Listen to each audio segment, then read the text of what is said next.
in National Geographic, can trauma be inherited through genes? I've been telling people this forever. I think it's really simple of us to assume that we would inherit the genetics that we can only see with our eyes as opposed to emotions. I mean, we know that we inherit potential diseases and illnesses and skin, hair color, whatnot. But what about the emotional trauma? Do we inherit that?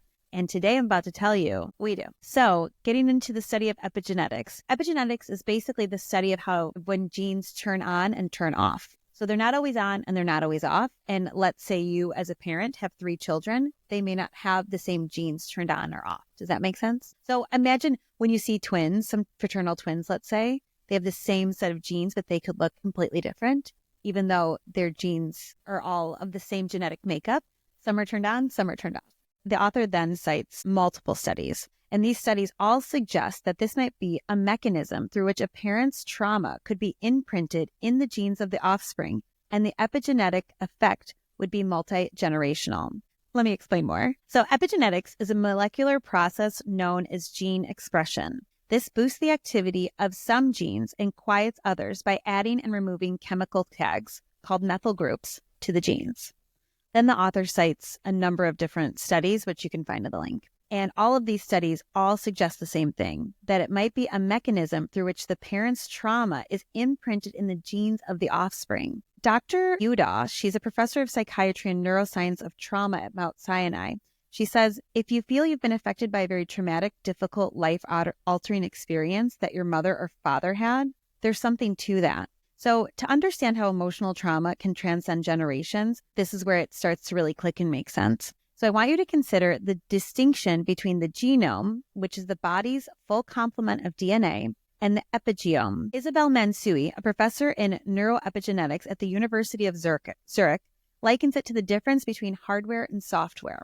So you need the genome hardware to function, but it's the epigenetic software that instructs the gene on how the genome should behave.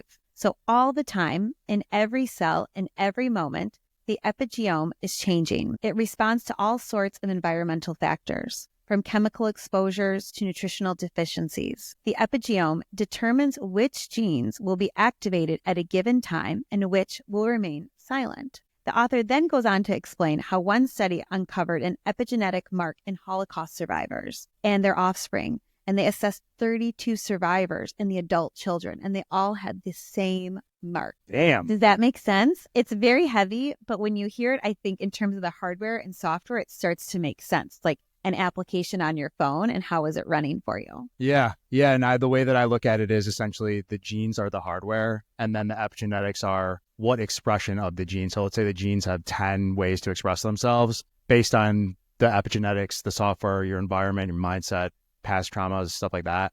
That's going to be the expression of the gene. That's why it's hereditary. People think, like, let's say cancer, which is a real shitty one, is hereditary. It can be hereditary because you probably have the gene. But if your epigenetics don't express that gene in that way, then you don't get cancer. Exactly. Brian Diaz, a neuroscientist at Children's Hospital Los Angeles and a professor at the University of Southern California Neuroscience. What did Brian do?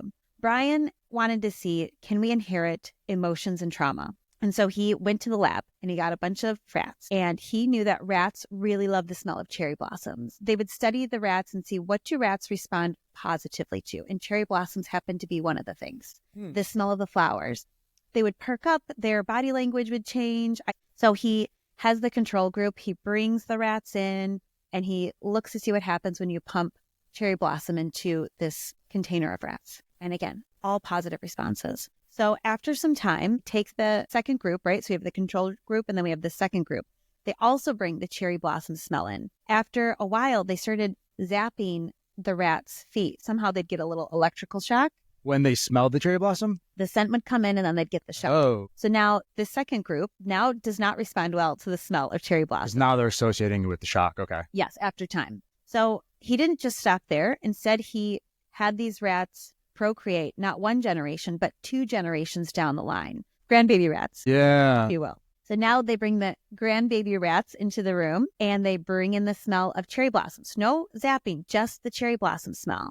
And they all had a visceral reaction of fear and danger, crouching down if you were suspecting something to happen. Yeah. They don't know why, but they're recoiling. And then the other set were chill because they had a positive experience with it. I love cherry blossoms. That's mental. Cherry blossoms have never hurt me. Why would I not like cherry blossoms? I don't read it. I don't read, guys. Let's be honest. No, I do read, but most of the things I digest, I say I read, but it's from like a podcast or a video. I saw a video they took, I believe it was white foxes or some red foxes, and they kept generationally breeding them more docile or more aggressive. And literally, like, personalities are, I wonder how that plays into epigenetics. I have not actually really thought about it. I think people understand the concept of people can inherit personalities if you're like in an aggressive family or a kind family, funny family, whatever. But there's got to be something. Well, they do that with dogs. Yeah, might even be getting nature versus nurture there, which I'm like, I'm thinking. But I do think that personality's got to have something to do epigenetically, because that